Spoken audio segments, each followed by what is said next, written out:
علیکم ورحمۃ اللہ وبرکاتہ۔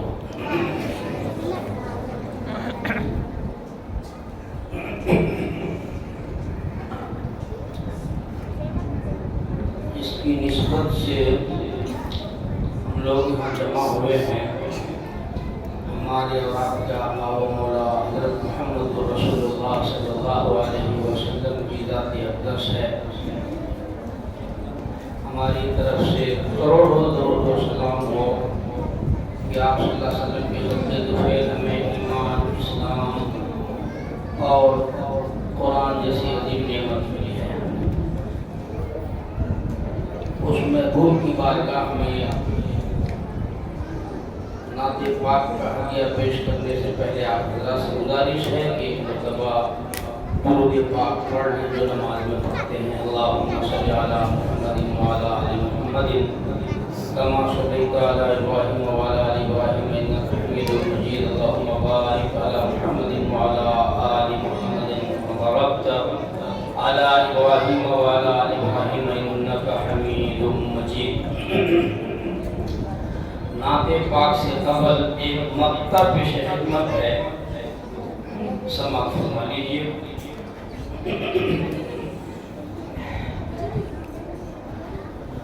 کہ ساری بستی پر حیرت کی ایک بدلی سی چھائی ہے، ایک بدلی سی چھائی ہے، ایک بدلی سی چھائی ہے۔ ساری بستی پر حیرت کی ایک بدلی سی چھائی ہے، ایک بدلی سی چھائی ہے، ایک بدلی سی چھائی ہے۔ کہ دائی حلیموں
اس کی راہ کے گرد میں گم ہے، چاند ستارے کہکشاں، چاند ستارے کہکشاں، چاند ستارے کہکشاں۔ ایسے عظیم الشان نبی کی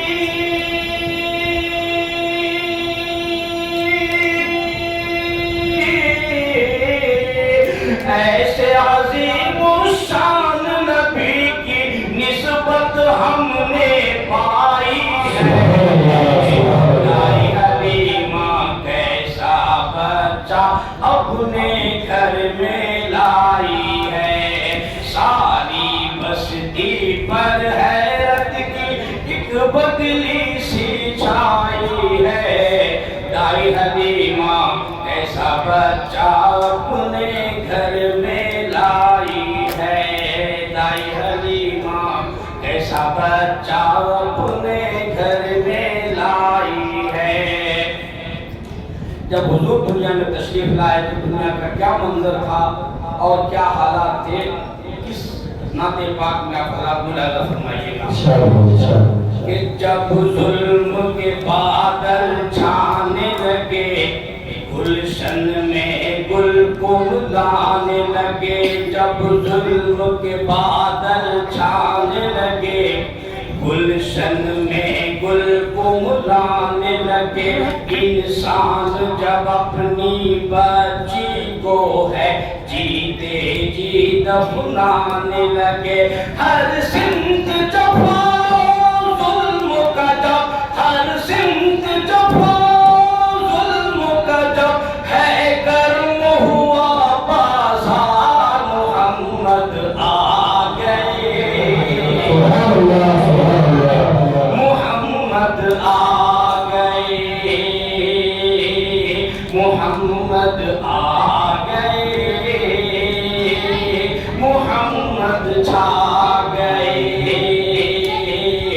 یہ جبر کے شعلے اب ابرے اخلاص سے سب کچھ جائیں گے، سب کلیاں لوری گائیں گے، گلشن کے گل مسکائیں گے، ہر سمت اجالے بکھریں گے، سب ظلم ستم مٹ جائیں گے، جب آمین نبی کی گودی میں سرکار مدینہ آئیں گے، سب جھوم جھوم کے مستی میں، سب جھوم جھوم کے مستی میں، یہ بولے گا سنسار، محمد آ گئے، محمد آ گئے، محمد چھا گئے، محمد آ گئے، محمد چھا گئے، محمد آ گئے۔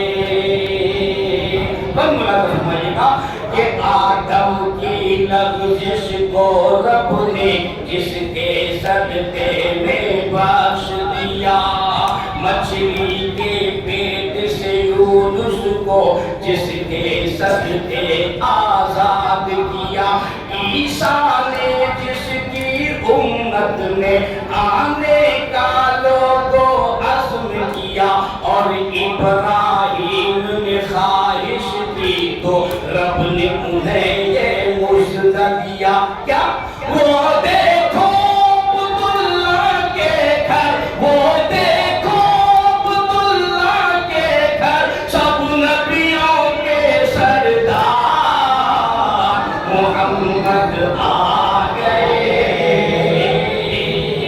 محمد چھا گئے، محمد آ گئے، محمد چھا گئے، محمد آ گئے، محمد آ گئے، بت خانے سارے کانپ اٹھے، کعبے کے صنم تھرانے لگے، اب کفر کی ظلمت ختم ہوئی، دنیا سے اندھیرے جانے لگے، توحید کی کرنیں پھوٹ پڑی، ایمان کے اجالے چھانے لگے، جب آمین نبی کے آنگن میں سرکار دو عالم آنے لگے، ہر راہ پر لوگوں بول اٹھے، ہر راہ پر لوگوں بول اٹھے، ہے کسریٰ کی دیوار، محمد آ گئے، محمد آ گئے، سبحان اللہ، سبحان اللہ،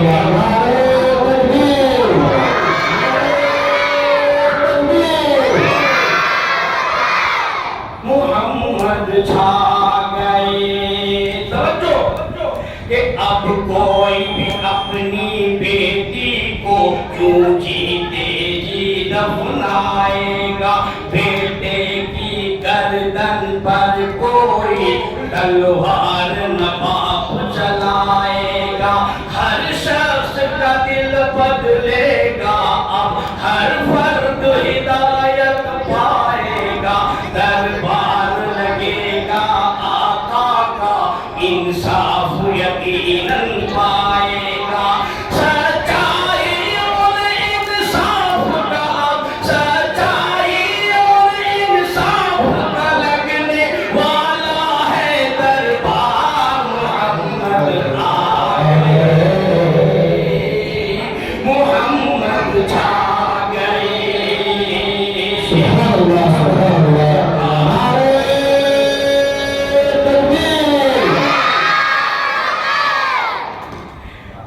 محمد چھا گئے محمد آ گئے محمد آ گئے اب دھوم دو عالم میں ہوگی ہر سمت امانت داری کی ہو جائیں گی خاموش زبان عیاری اور مکاری کی اب گونج دو ہوگا ہر سو فرما برداری کی اب گونج دو عالم میں ہوگا ہر سو فرما برداری کی ماں باپ کے اب ہو جائیں گے ماں باپ کے اب ہو جائیں گے بچے فرما بردار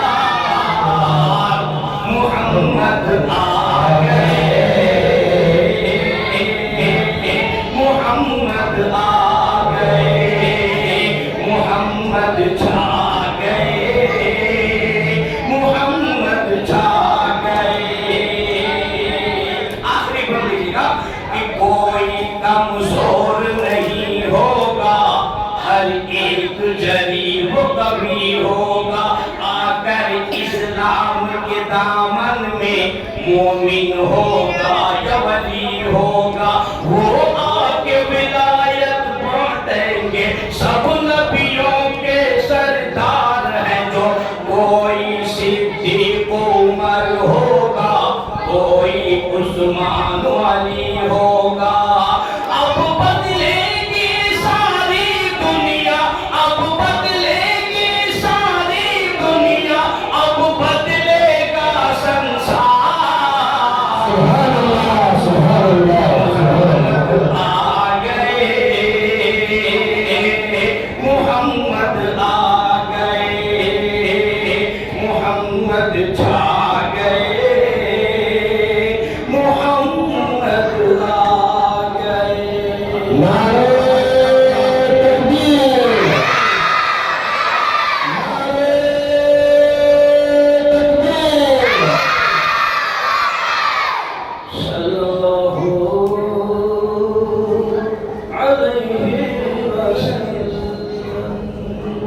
وسلم صلی اللہ علیہ وسلم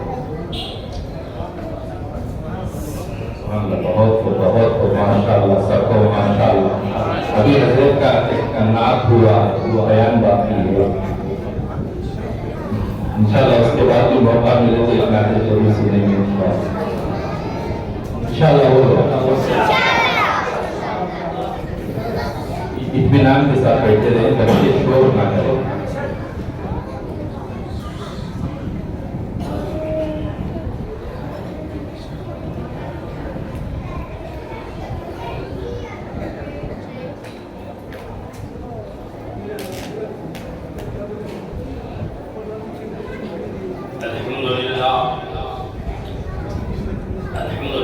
نحمده ونستعينه ونستغفره ونؤمن به ونتوكل عليه ونعوذ بالله من شرور أنفسنا ومن سيئات أعمالنا من يهده الله فلا مضل له ومن يضلل فلا هادي له ونشهد أن لا إله إلا الله وحده لا شريك له ونشهد أن سيدنا وسندنا ونبينا وشفيعنا وهادينا ومرشدنا ومأوانا وملجانا ومولانا محمدا عبده ورسوله صلى الله تعالى على آله وأصحابه وأزواجه وذرياته وبارك وسلم تسليما كثيرا أما بعد فأعوذ بالله السميع العليم من الشيطان الرجيم. بسم الله الرحمن الرحيم. إنا نحن نزلنا الذكر وإنا له لحافظون. صدق الله مولانا العلي العظيم وبلغنا رسوله النبي الكريم ونحن على ذلك لمن الشاهدين والشاكرين والحمد لله رب العالمين. اللهم صل على سيدنا محمد وعلى آل سيدنا محمد وبارك وسلم. اللهم صل على سيدنا محمد وعلى آل سيدنا محمد وبارك وسلم. اللهم صل على سيدنا محمد وعلى آل سيدنا محمد وبارك وسلم. محترم سامعین، مکرم حاضرین، امت بہترین، جماعت مسلمین، پردہ نشین خواتین، اللہ رب العزت کا بڑا احسان ہے، کرم ہے کہ اللہ تبارک تعالیٰ نے ہمیں اور آپ کو عظیم الشان نعمت دین اور ایمان کی نعمت عطا فرمائی. ہم اس نعمت کو کبھی نعمت نہیں سمجھتے ہیں. میں آپ کو یہ بتا دوں کہ یہ اصل میں بیان کی کوئی مجلس نہیں ہے. یہ تو ہمارے بچوں نے جو آپ کے سامنے پروگرام پیش کیا یہ اس کی تائید ہے. ہم سب یہاں اس کی تائید کے لیے آئے ہیں. اصل پروگرام ہمارے بچوں نے پیش کیا ہے. ہمیں یہ دکھانا تھا آپ کو. ہم سب بچوں کی حوصلہ افزائی کے لیے آئے ہیں اور مکتب کے حوصلہ افزائی کے لیے اور اساتذہ اور ذمہ داروں کے حوصلہ افزائی کے لیے ہم یہاں بیٹھے اور آئے ہوئے ہیں. تو ہم اپنی گفتگو میں اسی بات کو ملحوظ رکھیں گے کہ ہم جو ہے اپنے بچوں کی حوصلہ افزائی کس طرح کریں اور آگے ان بچوں کو کس طریقے سے ہم لے کے جائیں. انشاءاللہ قرآن کریم اور احادیث کی روشنی میں، واقعات کی روشنی میں اس بات کو رکھیں گے آپ کے سامنے. یہ جتنے ہمارے بچے بچیاں ہیں اور ان کے جتنے پیرنٹس ہیں وہ سب کے سب نہایت مبارکباد کے قابل ہیں اور عزت و احترام کے وہ قابل ہیں. سب سے پہلی چیز اگر آپ تھوڑی توجہ کریں گے تو میں دو چار باتیں بول کر کے آپ کے سامنے کچھ جو ہے کارگزاری رکھوں گا. اگر توجہ ہوگی تو جی انشاءاللہ. بچے خاموش رہے، بچے خاموش رہے، لڑکے بھی لڑکیاں. یہ توجہ کیجئے کہ ایمان کتنی عظیم الشان نعمت ہے کہ اللہ تبارک تعالیٰ نے ہمیں اور آپ کو دیا ہے. پہلے مرحلے پر حضرت نوح علیہ السلام ہے. انہوں نے اپنے بیٹے کے ایمان کی فکر کی. نوح علیہ السلام اللہ کے پیغمبر ہیں اور اللہ کے پاک پیغمبر کے بیٹے ہیں. نوح علیہ السلام کے وہ طوفان میں ڈوب رہے ہیں، اللہ کے عذاب میں مبتلا ہے، وہ ایمان سے محروم ہے. نوح علیہ السلام چاہ رہے ہیں کہ بیٹا نہ ڈوبے، نہ ہلاک ہو اور یہ ایمان لے کر کے آ جائے. تو کیا اللہ تبارک تعالیٰ نے نوح علیہ السلام کی چاہت پوری کی؟ سب کو پتا ہے نوح علیہ السلام کے بیٹا بغیر ایمان کے دنیا سے چلا گیا. حضرت ابراہیم علیہ السلام اپنے باپ کے لیے روتے رہے اور ایمان کی ہدایت کی دعا کرتے رہے. تو کیا ابراہیم علیہ السلام کی چاہت پوری ہوئی؟ میں کن کی چاہت کی بات کر رہا ہوں؟ کائنات میں روئے زمین میں جو سب سے زیادہ محترم بشان جماعت ہے، انعام یافتہ جماعت، جس کو قرآن نے کہا اولئک الذین انعم اللہ علیہم من النبیین. یہ نبیوں کی جماعت کا پہلے میں تذکرہ کر رہا ہوں کہ نوح علیہ السلام کے چاہنے پر اس کے بیٹے کو ایمان نہیں ملا. ابراہیم علیہ السلام کے چاہنے پر باپ کو ہدایت نہیں ملا، ایمان نہیں ملا. آگے چلیے، بیٹے کو نہیں، باپ کو نہیں ملا. لوط علیہ السلام کی بیوی ہے، گھر والی ہے، ایمان نہیں ملا. لوط علیہ السلام کی بیوی. آگے آئیے، حضرت ابراہیم علیہ السلام کے جو ہے ابا ہے اور اس کے علاوہ ہمارے نبی تمام دنیا کے نبیوں کے سردار ہیں ہمارے نبی حضرت محمد رسول اللہ صلی اللہ علیہ وسلم اپنے چچا ابو طالب کے لیے ہر وقت ایمان کی فکر کی، یہاں تک کہ موت کا وقت قریب آیا، آہستہ سے چپکے سے کہا کہ چچا جان صرف کان میں آپ کہو کوئی نہ سنے لا الہ الا اللہ محمد رسول اللہ، باقی آگے کا مرحلہ میں دیکھ لوں گا، میں نمٹ لوں گا۔ تو میرے نبی نے اپنے چچا کی خواہش ظاہر کی، ایمان ملا نہیں ملا، نبیوں کی خواہش کو اللہ نے پورا نہیں ہونے دیا۔ باپ کو ایمان نہ ملا، بیٹے کو ایمان اور ہدایت نہ ملی، بیوی کو ہدایت نہیں ملی، چچا کو ہدایت نہیں ملی، جو اشرف المخلوقات تمام انسانوں کے نبیوں کے سردار ہیں ان کی خواہش پوری نہیں ہوئی۔ آپ سوچو ہم اور آپ کتنے خوش نصیب ہیں۔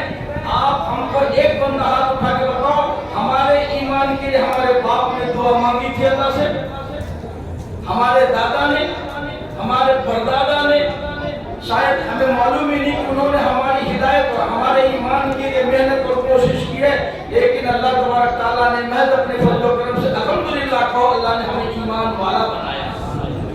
اس پر ہم جتنا شکر ادا کریں اللہ کا اتنا کام ہے۔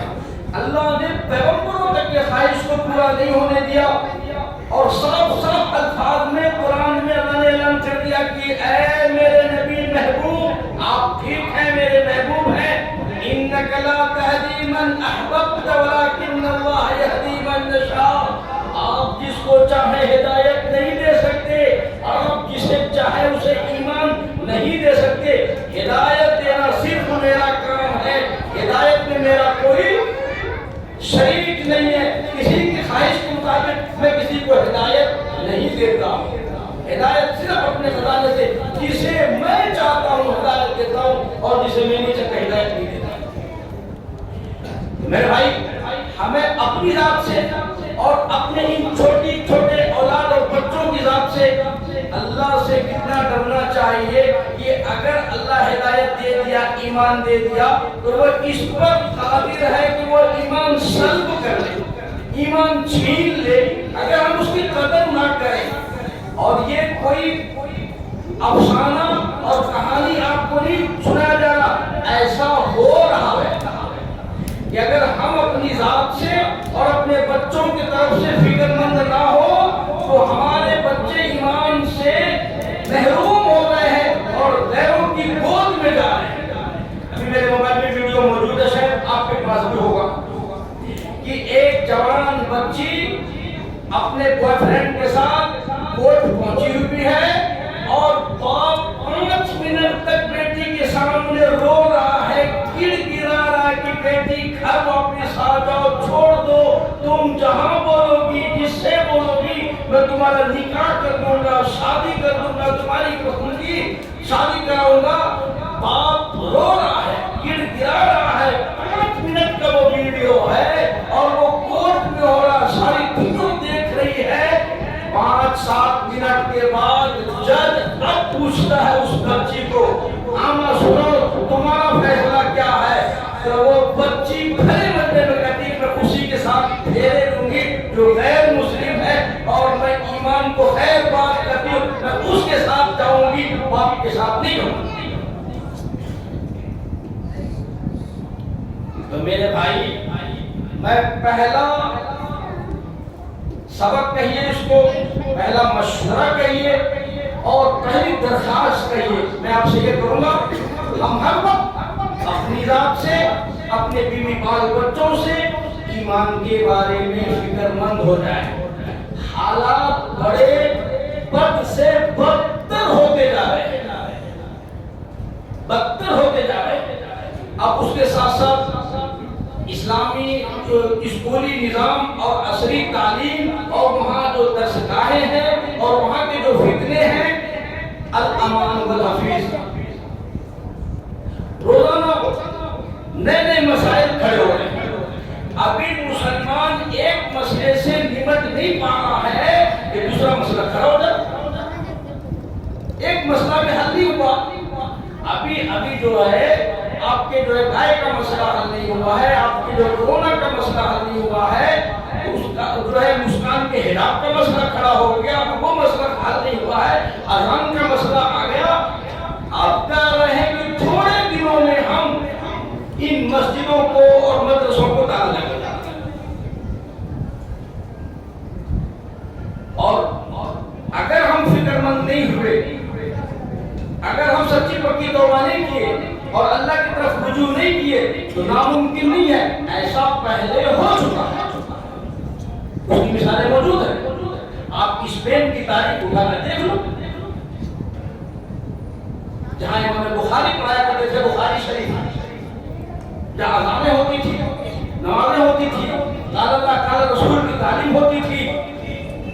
جس طریقے سے ان لوگوں نے پورے ملک سے کسی ایک آدمی کے زبان سے اللہ یا کسی کے گھر سے قرآن کا کوئی ایک نسخہ، ایک ورق اگر مل جاتا تو گھر کے بڑے ذمہ دار کو سر عام پھانسی دے دی جاتی تھی.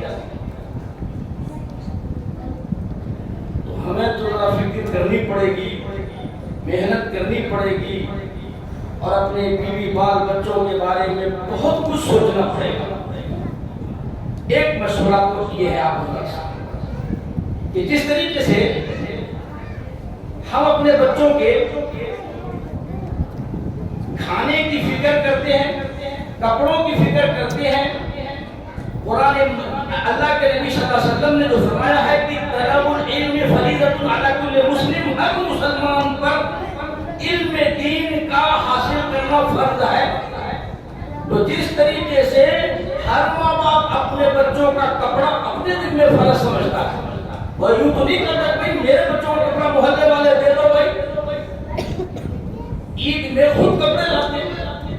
کوئی ماں باپ ایسا ہے جو کہتا ہے کہ ہمارے بچے کا کھانا ہمارے چاچا کے اوپر فرض ہے، نانی کے اوپر فرض ہے اس کا کھانا کپڑا.